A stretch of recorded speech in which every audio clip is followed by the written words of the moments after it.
Hello everyone, Remix Review Guy here. I review remixes.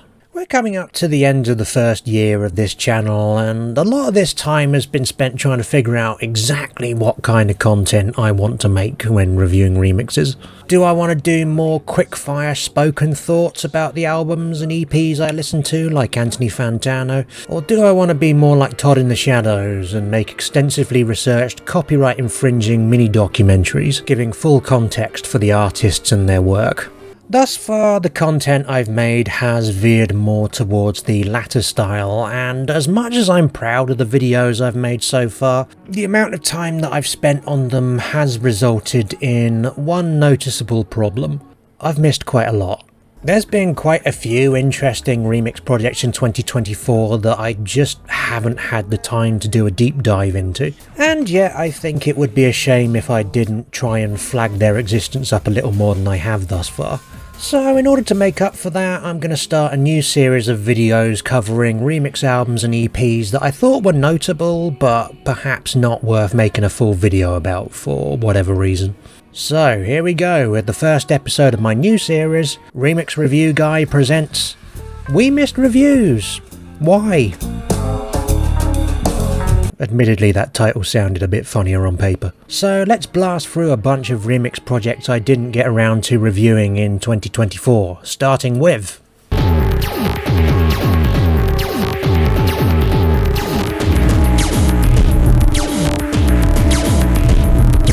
Kicking things off with one of the more disappointing releases I listened to this year, which is the expanded edition of the Didgeridoo EP by Aphex Twin. If you haven't already heard the original 1992 EP, then I very heavily recommend it. It's a series of abrasive and yet surprisingly melodic early rave experiments that, like much of Aphex Twin's output, holds up pretty darn well today. I'd go on record as saying the title track is probably my favourite acid techno track of all time, with its wonderful combination of this bubbling 303 line and this relentless abyss of a bass line. The other three tracks revolve more around industrial beats that often sound like pistons or lasers, all of which are pretty darn heavy and yet make room for a little bit of airy melody over the top that just take things over the edge.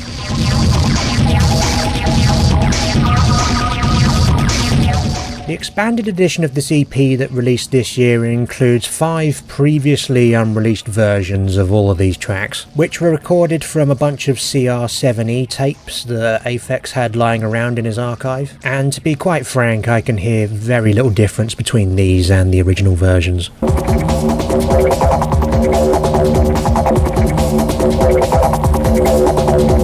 To add a little bit of variety, Richard D. James did record some of these at different speeds to the original, purely because, in his own words, those speeds just felt right at the time. Pretty much all these tempo shifts involve slowing the tracks down, and I'll be honest, slowing them down to the 100 to 110 BPM territory does very little to improve their listenability here. The one instance that I'll concede makes for an almost interesting variation on the original is the slowed down version of Isoproflex, as it does sound a little bit like an Orbital album track at this tempo.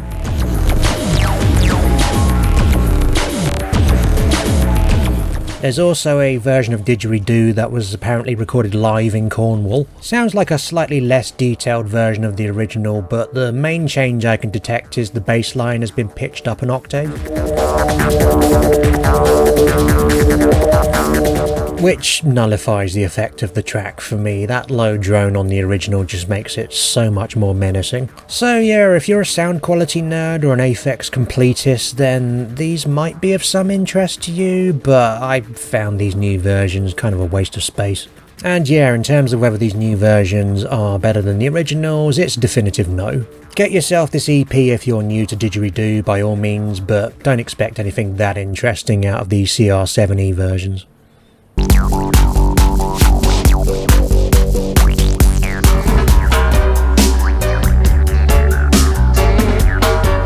Captain Hook took some time out of his busy schedule on the Jolly Roger to drop a couple of remix albums this year, Ouroboros Past and Present. I would make a joke about pirate radio, but I don't have the requisite lack of shame to pull it off. Captain Hook is actually a psytrance DJ, and it's the first time I've realised just how big psytrance is as a genre. Looking at Hook's videos on YouTube, some of them have got as much as 3 million views on them. Anyway, listening to Hook's original output, it's fine, I guess. Although I think it's fair to say it is very formulaic. Pretty much every track starts with a droney synthesizer, which eventually gives way to an up-tempo 4/4 trance beat and a monotonous bass line. Over the top of that, add some synth noodling from a 303, or a melody that on more than one occasion sounds like the theme from the Twilight Zone. Keep that going for anything between 9 and 16 minutes and hey presto, there's your Captain Hook song. And yeah, as much as I can sneer about the sameness of these tracks, they are undeniably effective. It's kind of like ambient music with a built-in pacemaker. Now, the 2 Ouroboros remix albums he released this year are part of a trilogy, with the remaining Ouroboros Future album due for release in 2025. Both of them comprise remixes of tracks from the Origin album, as well as a couple of standalone singles, and both of them are pretty much split into 3 different sections. The first third of each album comprises remixes from psytrance artists. To be quite honest, none of these do anything for me. They all seem to comprise the same elements from the originals, but in a slightly different order, and they're a bit more sharp focus, which I feel kind of misses the point. There's a dreamy fog of the originals that makes them appealing, and polishing them up in this way just kind of removes some of that mystique. The second third of each album comprises techno and breakbeat remixes. These are pretty hit and miss, but there's a few that I'd shout out. The Extravelt remix of Deep Into Nature has a few extra melodic hooks in it, which are sorely missing from the original. Kind of ironically, considering the captain's name is Hook. And then there's the PRZ remix of Desert Adventure, which is worth checking out if you're into that kind of synth punk aesthetic you get from acts like Alter Ego. The last third of each album is, for my money, where the most interesting stuff resides, as this is where we start going into reggae territory.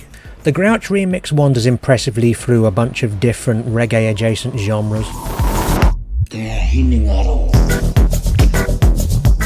Going from deep dub into more ferocious dubstep and then ending on a light techno beat, but in a way that's pretty fluid rather than forced. For my money, the 2 best remixes here though are the ones that go full ham on the reggae.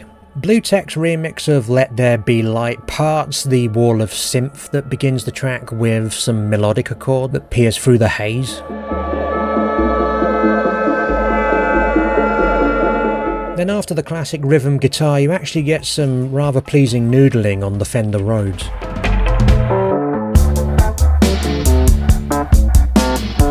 It's a great take, although it does feel by the end of the track that it's pretty much ditched all of the psytrance leanings from the original. There's also a reggae remix from rave veterans The Orb, and for my money this is the best track on the album. It keeps the cosmic 303 from the original, but builds around it this heady reggae beat with what sounds like bizarre kids' TV vocal samples. The payoff on this remix are the strings though, which have a heavy avalanches feel to them.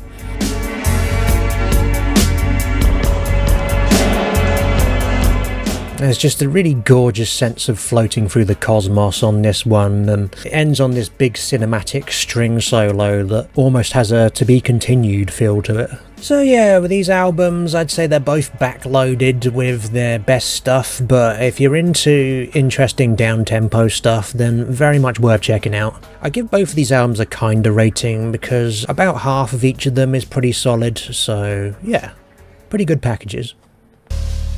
Never knew how much I love you. Never knew how much I care. When you put your Coppé is an underground electronica artist who decided to take a bit of a left turn a couple of years ago and drop a jazz album. Not just any jazz album either, a full band album of lounge jazz standards that were written between the 30s and the 60s.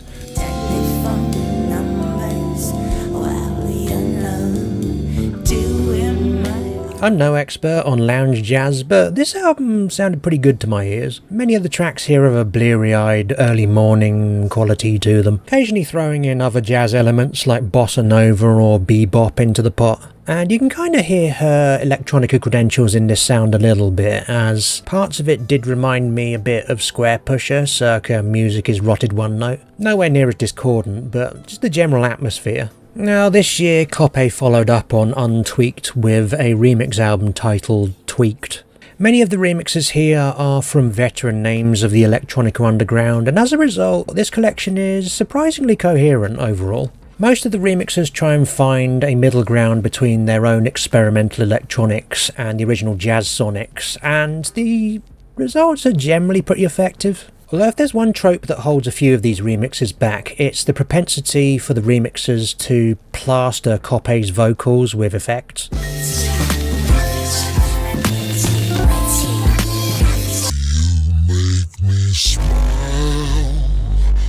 I get that they're trying to make things seem more electronic, but Coppé's got a great smoky voice, and I think it would hold its own in many of these instrumentals without trying to force it into shape. Sometimes the vocal meddling pays off though, as with the Atum Tum remix of Fever that opens this collection.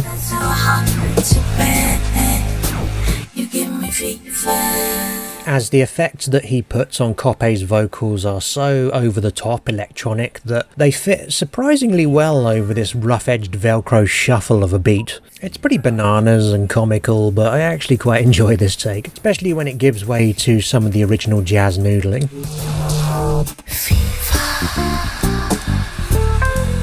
Then there's the DJ Kensai remix of Crimea River, which is one of the most nakedly barren remixes I've heard all year. It reduces this jazz standard down to just its shuffling beat and EQs Coppé's vocals into this cacophony of ghosts.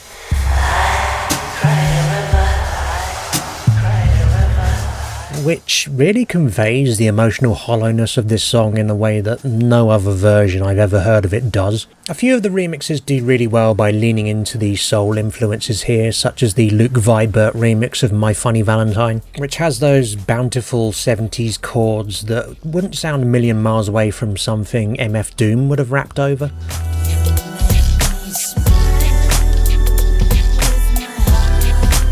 And then there's the played remix of Satin Doll, which I go back and forth on. It's built around this pretty staccato 3-note piano refrain.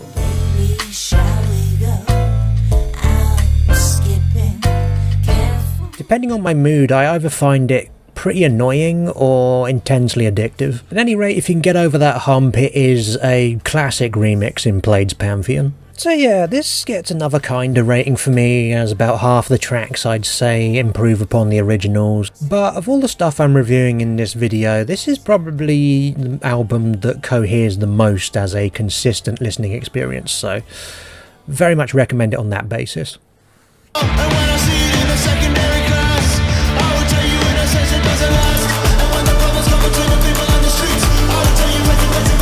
Dust are an Australian punk band who released an album last year called Etc. Etch. The original album suffers from a problem I find quite a few punk acts do these days, which is just trying to find their own sound.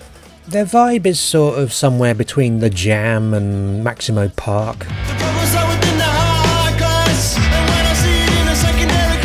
And they seem to revolve around in who does the vocals, which results in a few different lyrical styles on this, which is adventurous but doesn't necessarily feel that coherent yet. Now, Etc. Etch had a remix EP this year, and stylistically it's surprisingly diverse. And it's no shade on the original music here, but it does feel like the further the remixes go from the source material, the better the results get. The last two remixes here try and maintain the punk aesthetic and get a bit muddled for my liking, whereas the Fritz and Baby Bra remix of Ward 52, whilst also upbeat, goes for a much prettier sound palette, with a synth rendition of the original bass and the floaty harmonies from the original.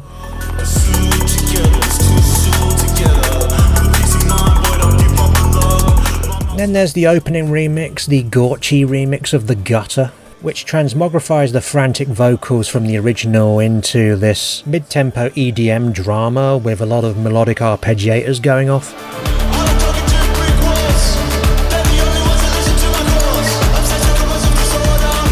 It's got a great use of the vocoder on the chorus as well, just to give credit where it's due on vocal effects. Favourite remix on this package though has got to be the 700 Feel remix of Alternator, which completely grafts this track into a trippy festival of dubbed out sounds.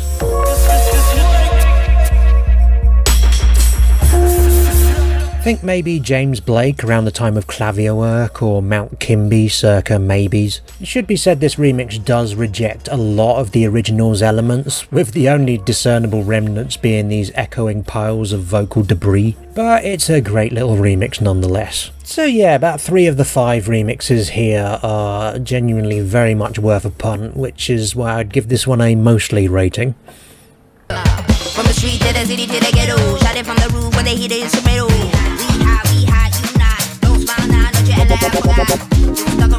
Ezra Collective, the band who achieved the impossible in 2023 by winning the Mercury Music Prize, despite being a jazz band. They're clearly not interested in letting the Mercury curse consume them either, as rather than resting on their laurels, they released another album, Dance No One's Watching, in September just gone.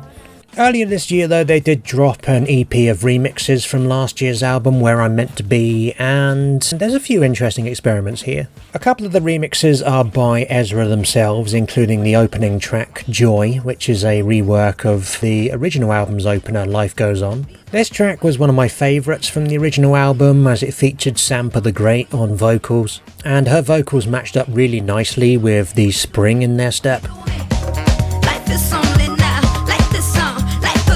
For this remix, Ezra take a leaf out of Moses Boyd's book and try to create a jazz song that grime fans can enjoy, underpinning the track with a throbbing beat and bass line that very much sounds like their attempt to do UK funky.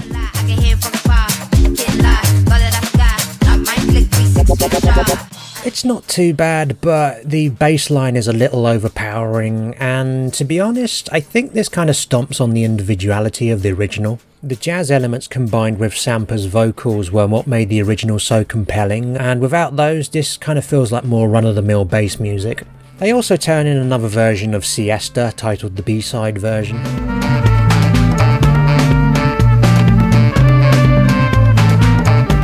This is basically just an instrumental rendition of the original. It's fine, but without the Emily Sandé vocals, there definitely feels like something missing here.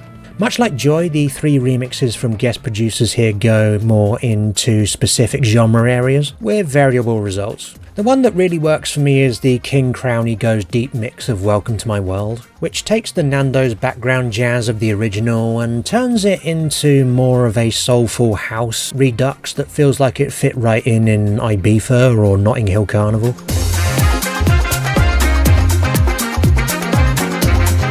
It falls apart a little bit towards the end, but ultimately it's a Blairic take on it that feels like it properly embraces the jazz elements rather than just uses them as a garnish. The original version of Ego Killer showed Ezra taking jazz and putting it into more of a reggae context, and they make that a lot more explicit with Channel 1 Sound System's remix, which goes a lot more overt on the reggae production, even adding the classic dub siren. In fact, most of the production is replaced and it feels kind of empty overall, but they keep the horns from the original and they fit in really nicely here.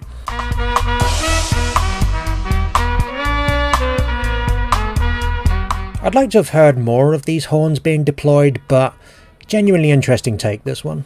The one other remix here, the Children of Zeus version of Smile, is the only one that feels like a real mismatch to me. The original is one of the more intriguing tracks on the album, going into more of a J Dilla style wonky hip hop territory.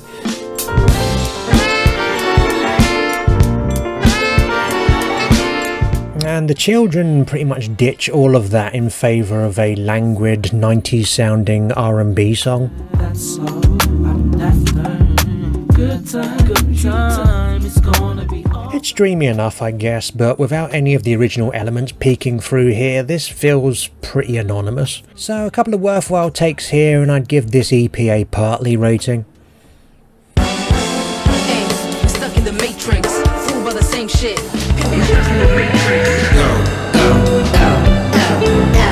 Gouldian Finch Hatch remix. This is pretty much the most obscure artist we've got on this list, I think. Probably partly down to the fact that if you search Gouldian Finch Hatch on YouTube, you'll just find loads of videos of bird eggs.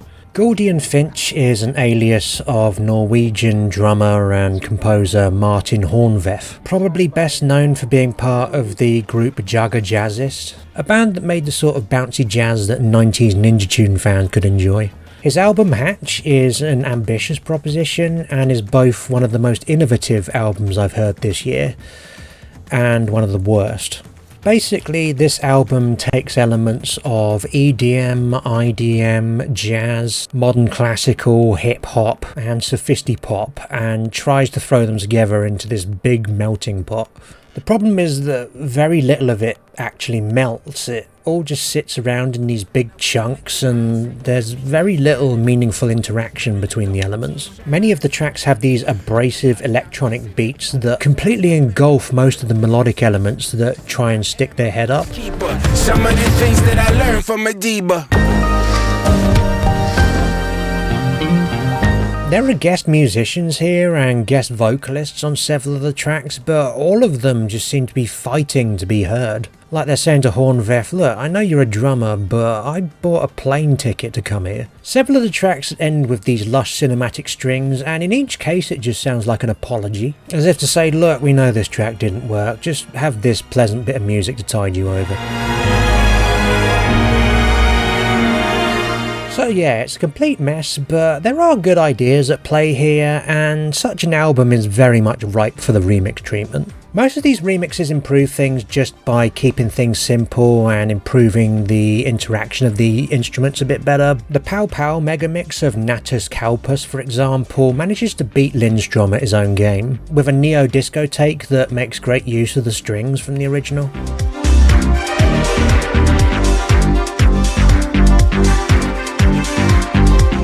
Guldamadin has two great remixes from Kentaro Hayashi and Jamie Liddell.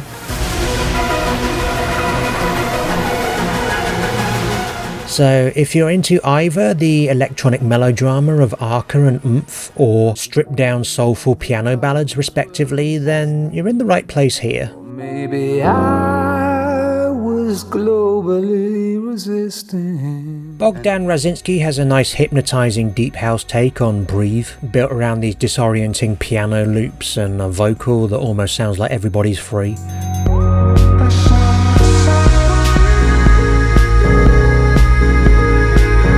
Favourite remix overall though is from the band Orion's Belt, who do a cinematic soul rework of Stuck in the Matrix, taking a loose melody from the original and spinning it out into this quirky ident.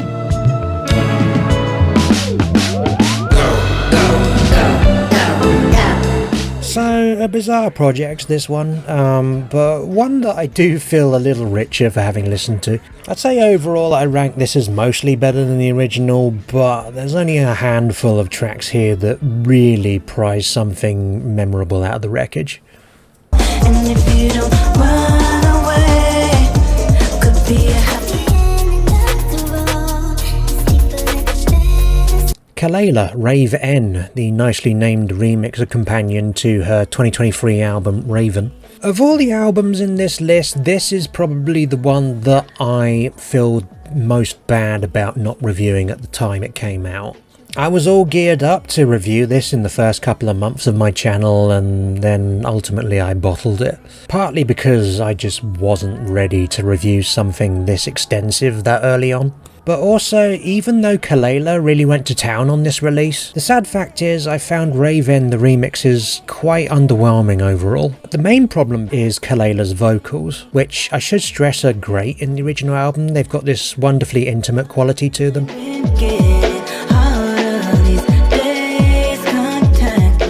But they're also not particularly versatile or flexible, and because of that, the producers kind of have to Goldilocks it to get the best out of her. Like, if the production's too light on a track, it blends in too heavily with her vocals, but if the production's too heavy, it overwhelms them completely. And so the best tracks for me on the original are ones like Missed Call and Happy Ending, which have the best levels of ballast and contrast to make her vocals really soar.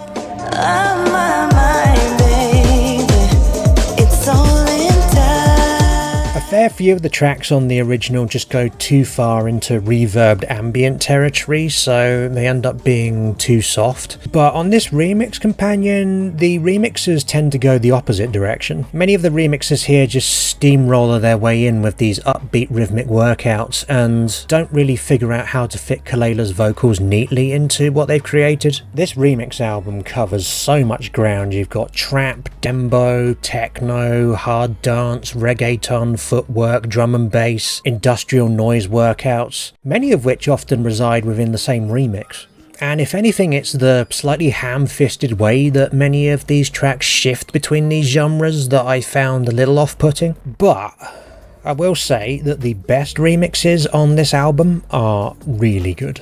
The AG remix of Happy Ending, for example, manages to match the original's splendour for me, throwing in this lonely half-step beat and this speed garage bass line, as well as this somewhat forlorn ebbing synth in the background, which is just pristine.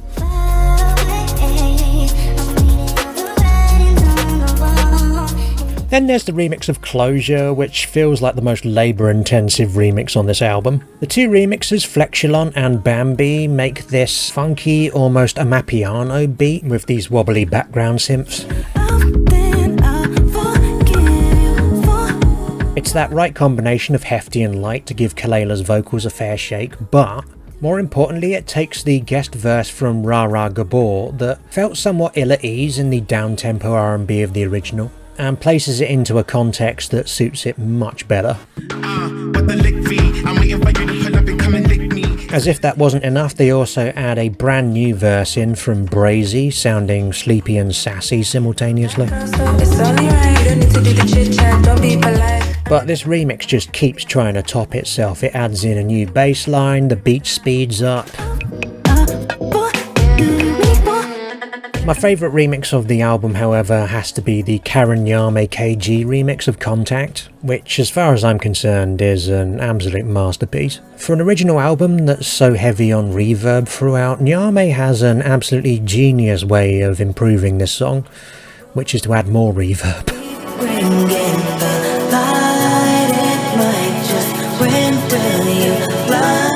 But it works because the bass elements of this remix are just so gorgeous, and the reverb only enhances them, rather than feeling like it's there to mask anything. The remix front-loads the vocals for a nice tension-building beatless intro, and then when the beat comes in, it's got this wonderful Afrobeat amapiano swing to it.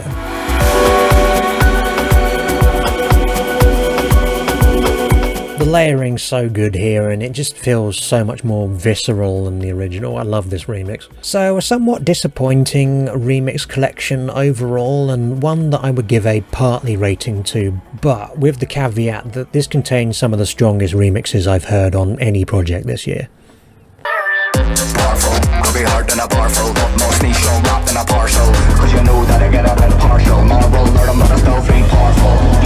Northern Irish punk rap group Kneecap dropped a heck of a statement of intent this year with their album Fine Art, and they also had this cheeky little remix collection that dropped last month. Going to skip over most of the remixes on this EP as they don't offer a huge amount that Kneecap don't already do pretty well themselves, but I would like to give a shout out to the David Holmes remix of Powerful. After years of soundtrack work, Holmes seems to be firmly trying to plant his flag back into the production rounds again, releasing a political dream pop album last year with his goddaughter Raven Violet, and providing remix duties for a whole host of artists over the last few years. This remix is probably one of the most unique Holmes ones I've heard in a while, as it seems to draw upon some of those soundtrack skills in a somewhat unexpected way. The original flits between UK garage beats and Eurotrance chords in a manner that I don't find particularly coherent. Powerful. But Holmes ditches all of that for what I can only describe as car chase funk. It's got these rush hour congas and this big fuzz bass line that just make it sound like music to drive through alleyways full of boxes to.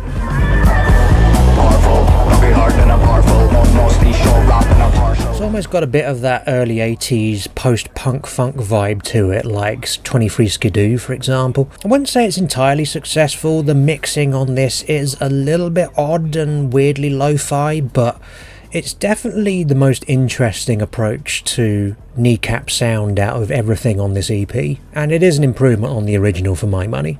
So yeah, shout out to Holmes for this Powerful remix, and this EP gets a powerful rating from me.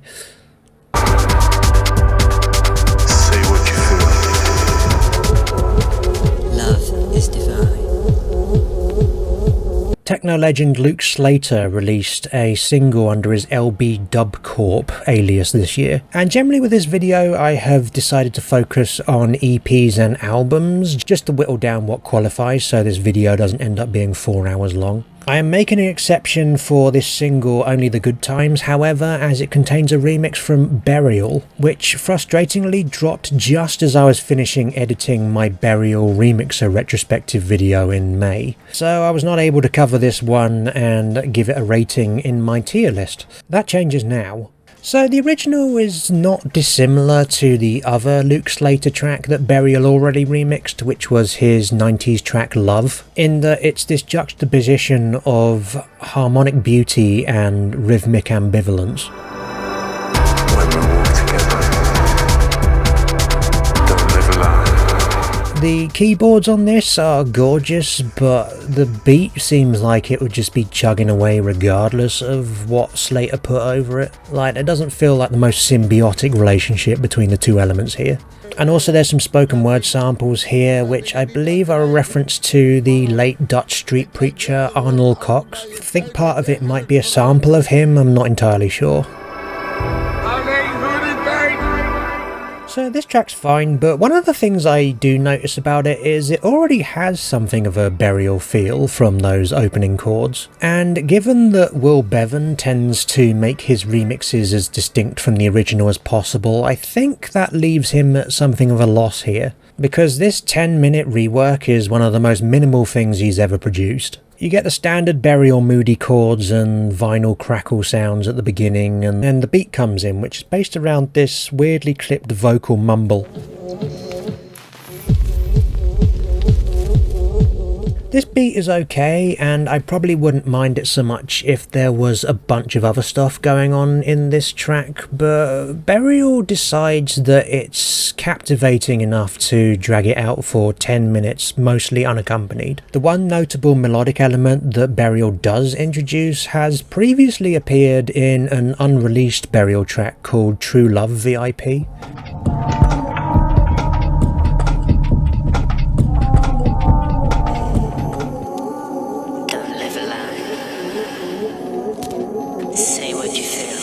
A track which I have to say was a big favourite back when I used to listen to this on YouTube, and it's somewhat galling that rather than that track being released where this vocal sample fit in beautifully, instead it's finally surfaced here where it feels like it's been thrown in just to add something to the pot, like anything. Yeah, this is the first time when Burial's bag of tricks just seems almost straight up empty. And then to add insult to injury, he throws in the original keyboard from the LB Dub Corp track, and there's a coda right at the end. Say what you feel. These details can be really nice on other Burial remixes, but here it just smacks of here's what you could have won. Yeah, I don't know, I know there's fans of this remix, but this is the first time where a Burial remix just feels completely perfunctory, and it's actually a rare instance where I prefer the original version to the Burial remix. In terms of where I'd put this on the tier list, I would say either a low C or a high D. D feels a little harsh, as I don't find this as unlistenable as I do the Goldie remix, but at the same time it does feel really low effort. I do find the beat kind of compelling up to a point, so I guess I would put this in the C tier, but it's right at the bottom for me.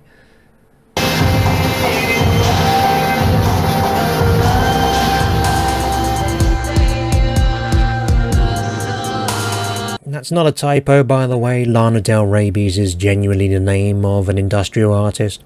One of those wonderful remixed artist names a la Joy Orbison or Bob Vylan. I've been following Rabies' work for a while, and the original album Strega Beata here is definitely a turning point in her discography. Most tracks are built around obtuse drum patterns with funereal stomps. The soaring drones and Rabies' frenzied vocals are great if you're into that kind of 80s 4AD dead can dance style.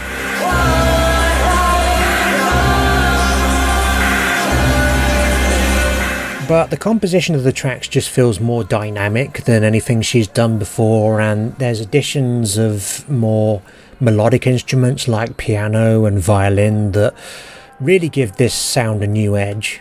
And consequently, this remix package is a little unfortunate in that it takes a lot of these elements and turns them into fairly boilerplate industrial takes. Whether they're doing upbeat techno or downbeat atmospheric operatic suites, it just feels like there's been a lack of scope in the remixes that they've rounded up for this compilation. I'm sure they'll work really well at industrial club nights, but as standalone pieces, I just didn't really get much out of these at all. There are a couple that I'd shout out as standouts. The one track that I think genuinely does match the original for quality is the Barahari remix of A Plague, which goes for a clear industrial trip-hop vibe to it that does remind me quite a bit of Massive Attack's Mezzanine, particularly Teardrop.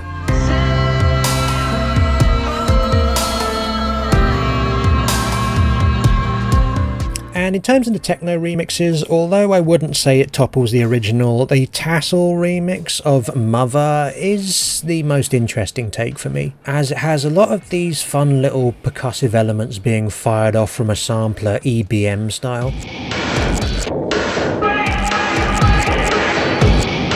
It's mainly just a drum exercise, but that at least distinguishes it from many of the other techno remixes here, so I'd give it a shout out on that basis. But yeah, although these remixes are generally decent, there's very little here that takes me in a direction that makes me go, ooh, that was unexpected. So yeah, I'd give this a no rating, but with Barahari at least giving a commendable attempt at a alternative vision.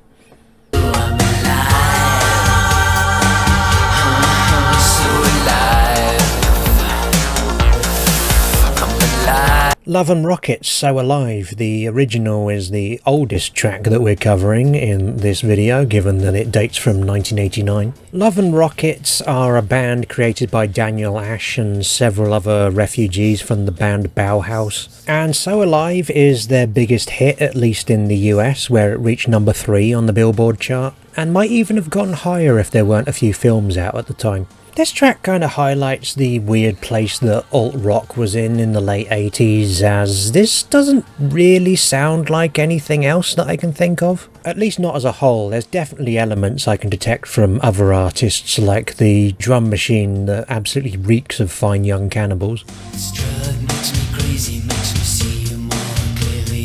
The CD vocals from Daniel Ash are very much the focal point here, being this goth rock growl that might feel a bit cheesy and try hard in and of itself if it wasn't juxtaposed with these wonderful cabaret backup vocals in the chorus. At the very least, Ash's vocal style gives the song the feeling of a character piece, which is quite necessary given that the lyrical content is about the length of a woman that he fancies. And anyway, I found this a very compelling pop song, and I can definitely understand why they might want to release a 25th anniversary remix package of it as they did this year. The problem is, it seems the remixers that they went to didn't really seem to understand why the original worked. So Alive is one of those perfect combinations of light and shade, and each remixer here seems to pick only one of those elements to work with. You've got the Crystal Method, an artist who I was surprised was still going at this point. Here they turn it into this sturdy breaks remix with some 90s sounding machine funk acid noises throughout.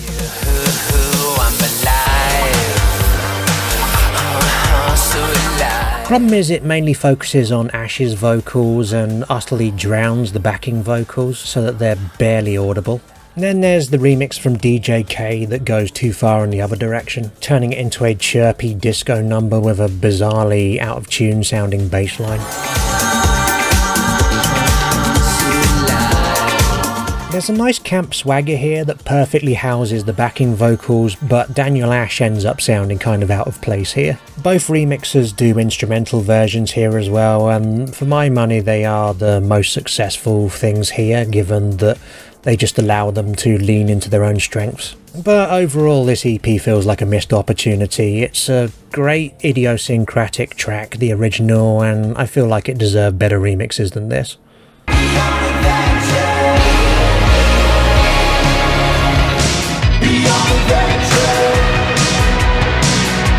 M83 expanded upon their Fantasy album from last year by releasing a deluxe edition this year. Anthony Gonzalez's outfit is one that I've always wanted to like more than I do. They have a handful of absolute belters over the years, but rarely does it ever expand into a fully viable album experience for me, and Fantasy is pretty much the same. Stylistically, it feels like many of the tracks here are taking the rhythmic minimalism of 70s krautrock and trying to apply 80s synth pop aesthetics to it, with a few little wildcard genre influences like disco and folk in there for good measure.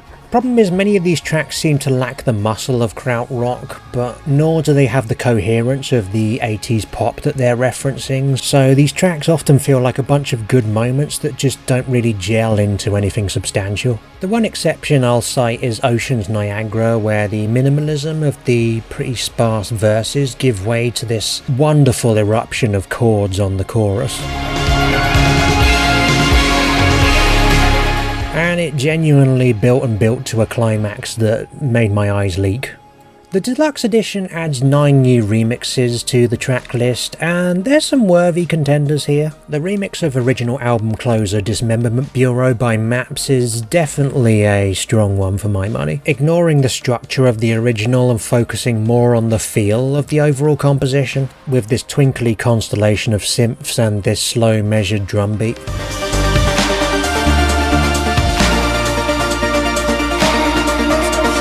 It offers a more unpredictable journey than the original, and because of that it might not immediately feel as satisfying, but the rewards are very much in letting the beauty of it wash over you, and it makes a very savvy play in dropping the vocoded vocals from the original, which sounded a lot like Styx's Mr. Roboto. The two remixes of Earth to Sea are both worth a punt, with Villeneuve bringing the feel of old, extravagant M83 suites like In Church back into the conversation.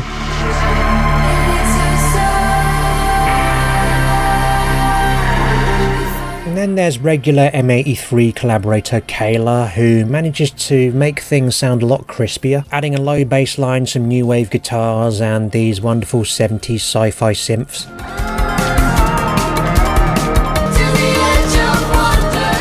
Favourite remix here though has to go to The Soft Moon for his take on Ocean's Niagara, which, although it doesn't quite topple the original for me, is definitely an extremely strong contender.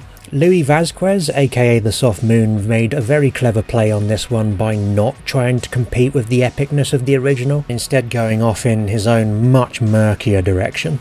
In fact, for the first half of it, it leans into being this feel-bad industrial stomper.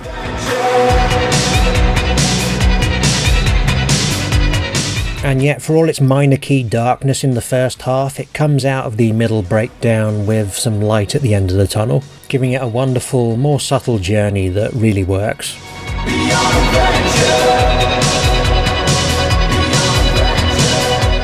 This remix also deserves a shout out because Vazquez sadly died in January this year, meaning that unless there's some posthumous releases on the way, then this is probably going to be the last bit of Soft Moon material we'll ever hear. And although that's not much of a consolation, then at the very least, with this remix he went out on a fantastic note. So yeah, I'd say about half of these remixes do good work in bringing something more coherent and interesting out of the originals, so worth checking out this deluxe package. Here's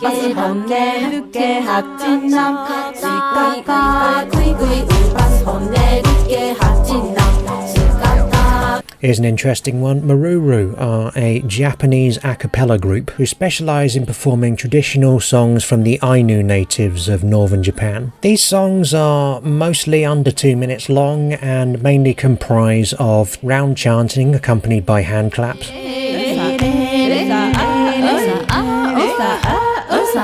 They've got this great hypnotic rhythmic quality to them and very much a good foundation for a couple of remix EPs that got released this year. The first one is more focused on experimental electronica, whereas the latter EP is more based around dub.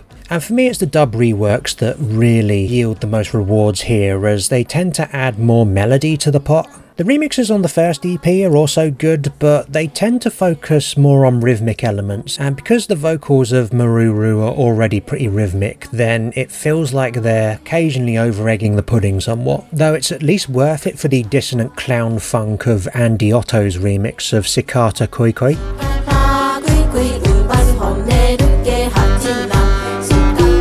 Which, although it overstays its welcome a little, nonetheless has this wonderful wumpy floppy feel to it. My two favourite remixes from these packages are both on the second EP, however, and they're both of the same song, Uacap. There's the Peter Presto remix, which fills the dub spaciousness with these wonderful huge piano chords and this lovely descending flute melody that comes in a couple of minutes in.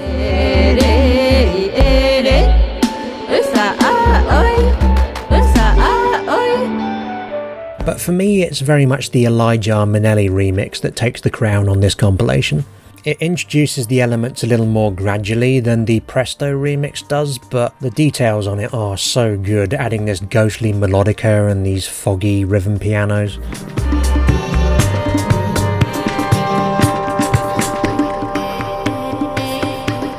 The mixing is also just great, it's nicely detailed and there's a great use of stereo on it.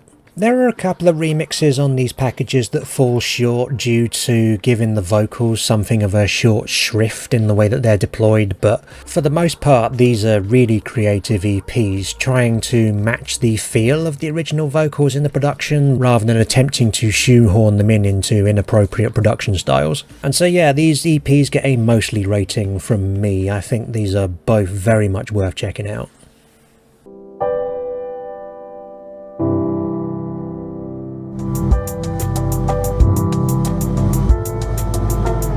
Michael Vincent Waller dropped a remix companion for his Moments album from 5 years ago. It's an album that's full of solo piano and vibraphone compositions.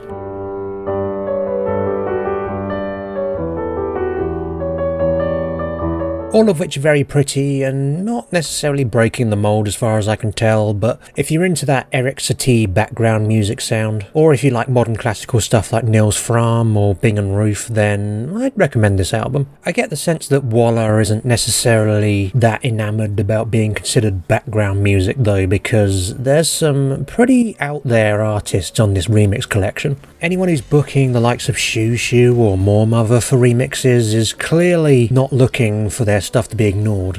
Stylistically, the remixes tend to fall into two different camps here, the down-tempo and the up-tempo. With the down-tempo remixes, there's maybe a few too many that just slow down the original elements and reverb them.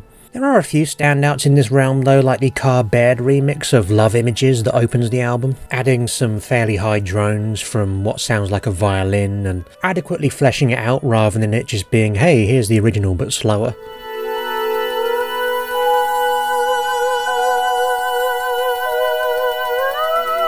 You've got a remix of Vibraphono Studio from Christian Finesse, who very much knows his way around ambient drones, and this one's no exception, adding a brooding structure to it that reminds me a bit of early Colleen.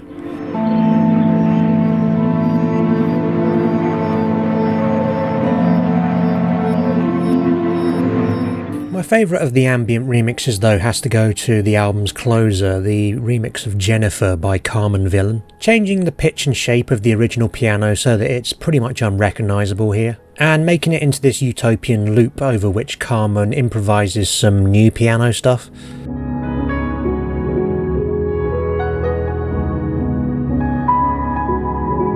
Also worth noting is the More Mother remix, which is basically the original but with her snarling poetry over it. Let me fly off the moon. It's an interesting juxtaposition, and her vocals are a tad low in the mix for my liking, but it definitely adds a new dimension to the original. The more beat-driven selections in this album tend to have a bit of trouble matching up their intricate drum programming with Waller's emotive instrumentation, but there are a couple of real highlights here. The most successful of which being the Levon Vincent remix of Bounding, which is the longest remix on this album, but deservedly so. It's a massively haunting techno waltz that takes a 3-note interpolation of the original melody and just runs with it.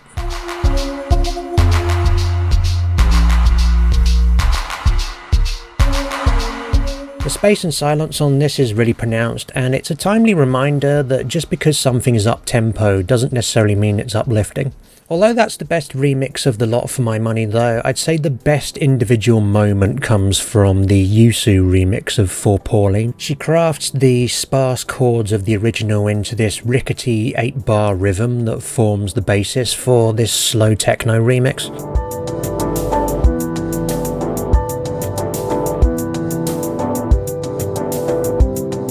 And there's something weirdly emotional about the way this piano sample gets over-processed at points, making it sound kind of tired and defeated, but simultaneously hopeful and persistent. It's a loop that I can relate to, basically.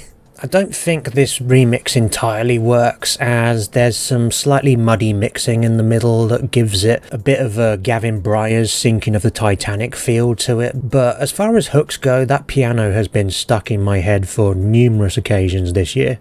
Overall, a lot of solid attempts at reinterpreting Waller's original compositions here, and I'd give this a kinda rating, as just over half of them are particularly noteworthy for me.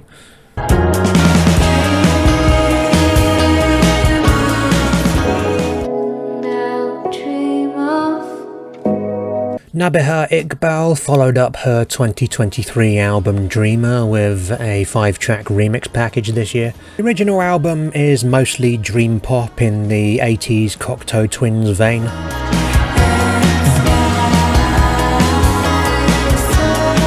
Albeit with a couple of dance tracks just over halfway through, which seem like they should be jarring but do kind of fit in overall.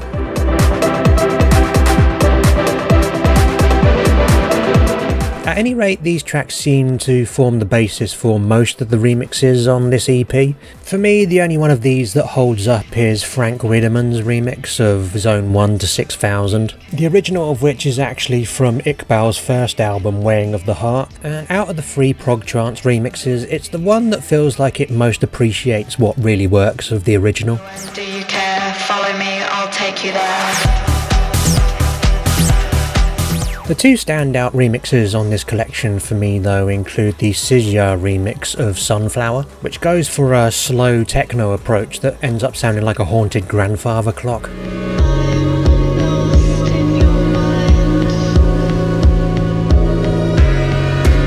It's very different to the original and doesn't quite live up to its grandeur, but for my money the best of the dance remixes on this collection. The best remix here though is this EP's biggest outlier, which is the slow spin remix of the title track Dreamer.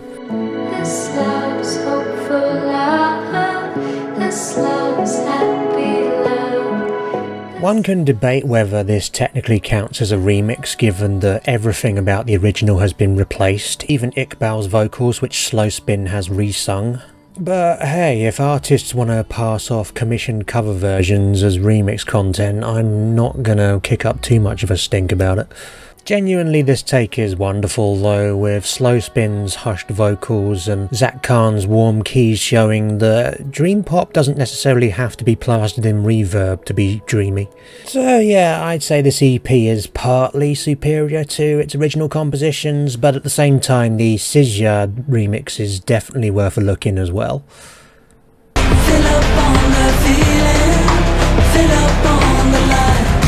If I'm falling down with you. Nilufer Yanya follows up her impressive My Method Actor album this year with a short EP of remixes. I need to give the original album a few more goes, as I did find it perhaps a little samey on the first listen, but there's definitely something to her current sound.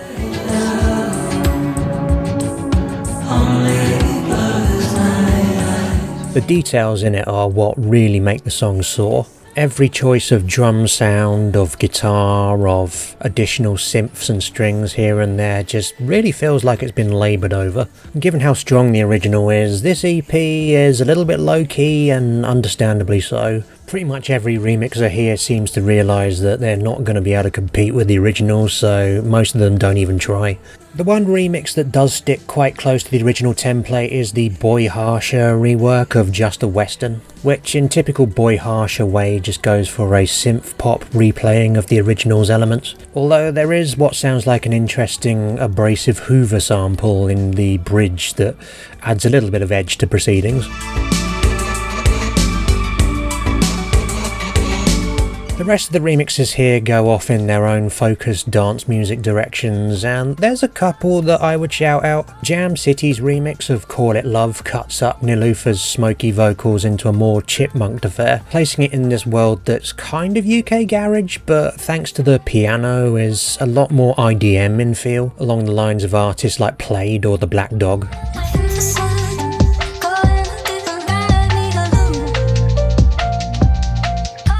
Out of all the remixes here, it's the one that feels the most like it's got its own emotional heft to it.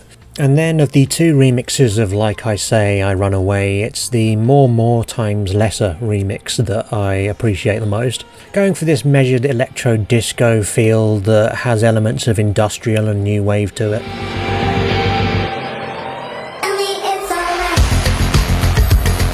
It's the most elaborate remix of the batch, constantly introducing new elements as it goes along, and I feel it's the best fleshed out of anything here. Generally though, the remixers had their work cut out on this EP, and whilst I wouldn't say anything trounces the original by any stretch, I'd at least say a couple of the remixes here are worth checking out.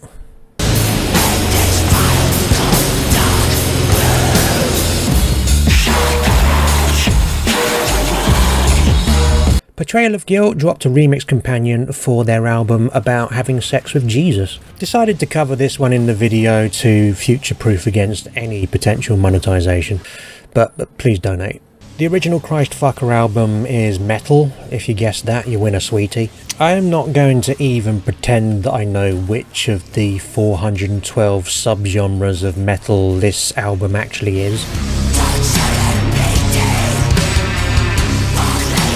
What I will say is the compositions seem pretty elaborate to my ears. There's a lot of shifts in tempo, in time signature. The screamo vocals here feel very throaty, and there's some wonderful but sparing use of electronic elements throughout the album. Despite all this, I did find the overall sound a bit too repetitive after a while, but out of all this style of album I've listened to in the last year, this is undoubtedly one of the ones that held my attention for the longest. Now, like the Lana Del Rabies album, this remix package, Christfucker 2, has a almost exclusively industrial themed selection of remixes. Some of the highlights for me include the MSC remix of The Sixth Circle, which takes samples of the original rickety guitar line and then just goes into a full-on jungle workout.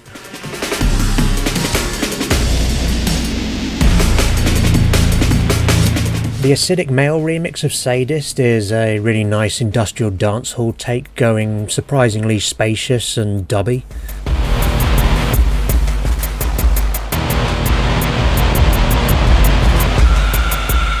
And there's a Gabba remix of Fall from Grace by Grooming that makes good on its extensive use of the original's guitar. It also features some fun samples like the Vincent Price laugh from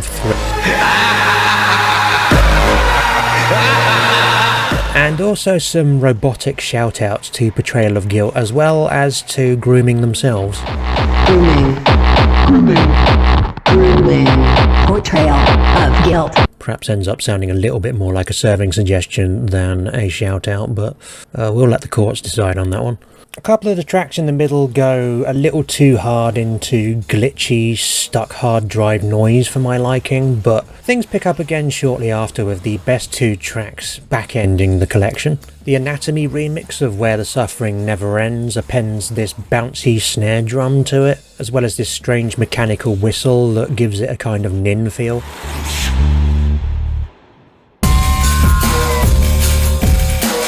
And then Picture Plane closes things out with their take on Possession, which offers the most melodic augmentation of anything here, creating this anxious sounding mix of beauty and ugliness that's really potent.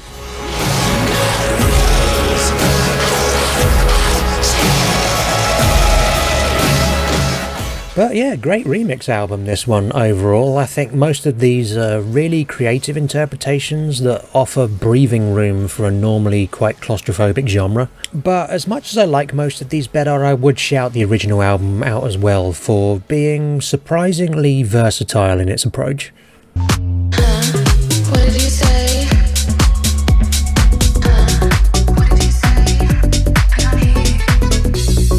Shygirl released a remix companion to her 2023 EP Club Shy this year. I enjoyed Shygirl's slightly quirky take on R&B in her debut album Nymph, and when I heard she was going to do a bunch of club tracks, I was hoping that she would bring some of that innovation into that realm. Sadly, although the original album was pretty solid as far as club tracks go, very little of it stood out to my ears.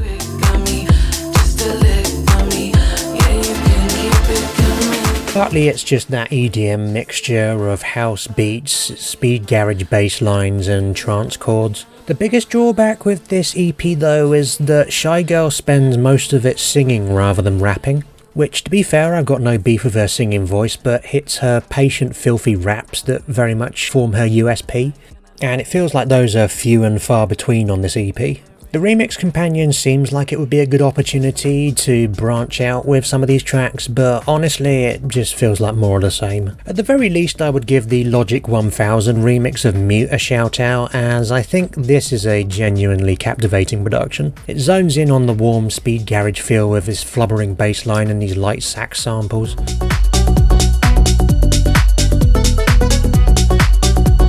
Really though, the highlight of this remix EP is the track Encore, which isn't on the original EP, isn't a remix, but absolutely blows away everything on either EP.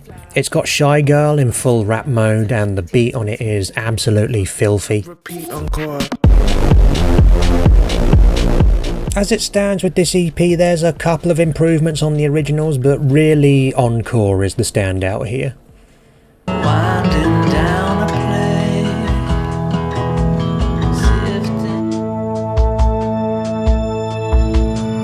Six Organs of Admittance got a full overhaul of his Companion Rises album from Twig Harper this year, and it's probably the weirdest remix album I encountered. The original from Six Organs, aka Ben Chasney, is a pretty strident folk album, built around rigid, dense rhythms with sheets of wailing guitar and half-buried vocals.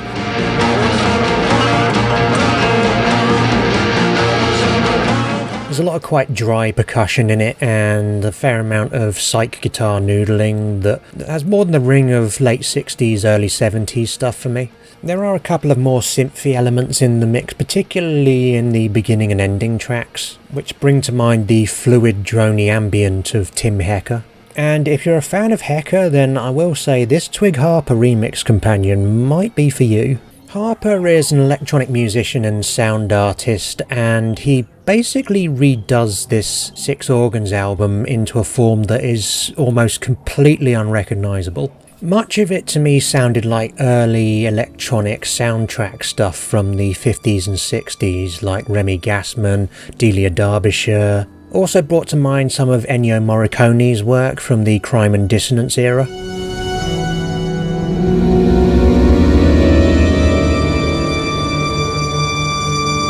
Out of all the albums in this list though, I feel like this is the one where I would have most liked to have had more insight into the process behind it, because the few press releases that I've read talk about how Harper essentially takes the elements from the original and completely demolishes them, and whilst that's undeniably true, I don't feel like the results are always that interesting in and of themselves. There are a few that I definitely prefer to the originals, particularly the remix of Haunted and Known.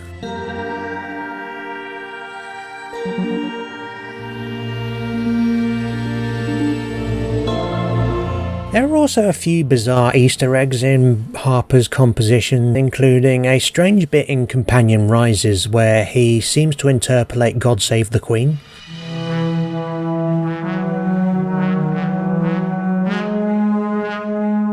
Or God Save the King, or whatever they're calling that song these days. Although in bizarreness terms, that pales in comparison to his remix of Mark Yourself, which spends a lot of time aping the bass line from Earth, Wind and Fire's Let's Groove for seemingly no reason.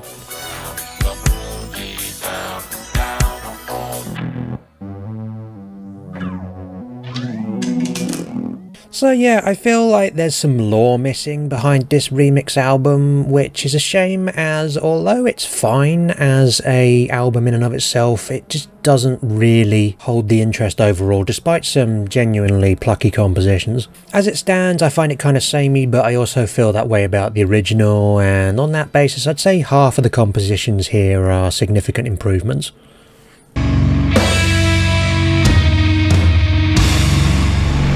Diamond mine, war crime, satellite drone, but we still can't find connection. Another metal band here, Sumac released both the album The Healer and the remix companion The Keeper's Tongue within a couple of weeks of each other.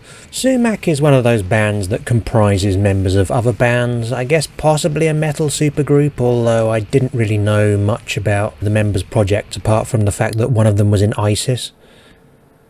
The band. As a band, this trio seemed to be much more interested in improvisational techniques for composition, which may account for why the tracks here are all particularly long. And in fact, the two that get remixed here are both around the 25-minute mark. Of the two, I prefer World of Light, which has this wonderfully measured unfolding of its elements, gradually introducing new musical ideas, taking them out and building upon them.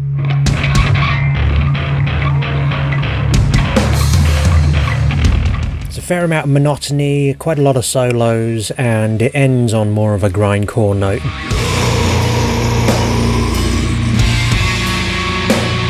But the journey to get there is pretty darn spectacular. The other near 25-minute track, The Stone's Turn, follows a similar path but not as effectively for me.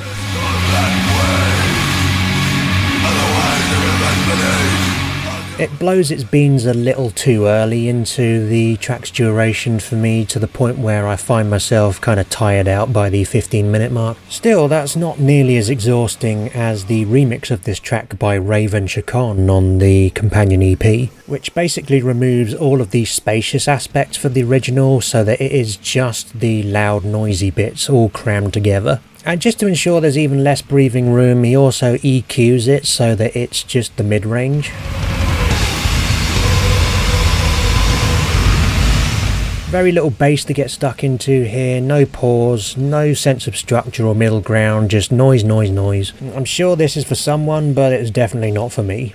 What definitely is for me, however, is the World of Light remix by More Mother. Once again, like on the Michael Vincent Waller remix, Moore adds her own vocals to this, but her approach to the production is much more hands-on, harvesting the lengthy original for spare parts in order to make a grisly 4-minute rap rock anthem.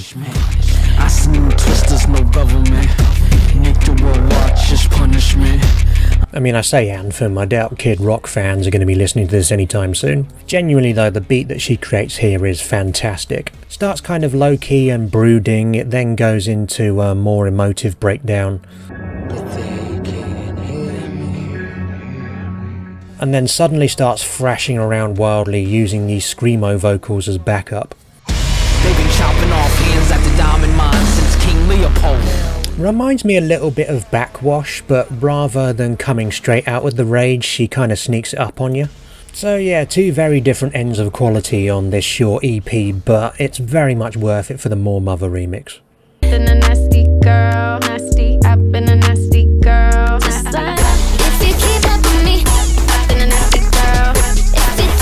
Finally, Tinashe following up on a much lauded Nasty single with a Match My Freak EP of remixes. The original track is about I don't know, I guess it's a hymn of self-reflection. I did watch her Genius interview and it felt like a parody of a TikTok influencer. Nasty is, you know, somebody who's just kind of confident and like willing to be themselves fully, I feel like. Yeah, this song probably isn't aimed at me. Regardless though, I have to say the production doesn't really do much for me on this one. Although I do quite like the bass line during the bridges. Keep up on me, I'll keep on coming back. Tinashe's vocals are fun at least, so I was very much up for hearing an EP of different production takes. There's also a couple of guest verse versions here which don't do much for me, and there's the obligatory slowed down version, which for some reason has 2 remixers credited to it, even though this remix can't have taken more than a minute to make. Most of the remaining remixes are genre exercises that don't do much for me, but there are a couple that I think really stand out. There's the K-Tronada remix titled Match My Chic that goes for a much more bubbly beat and a bass line that reminds me of Thundercat. The snares are more sparingly used, there's a floaty synth throughout, and it feels like it matches the silliness of the song a lot better than the original. Standout for me though is the Jane Remover remix titled Match My Tweak. Jane's done a few remixes this year and this is my favourite of them, adding a classic rave bass line and cutting the vocals up so that the bridge and chorus get juxtaposed together.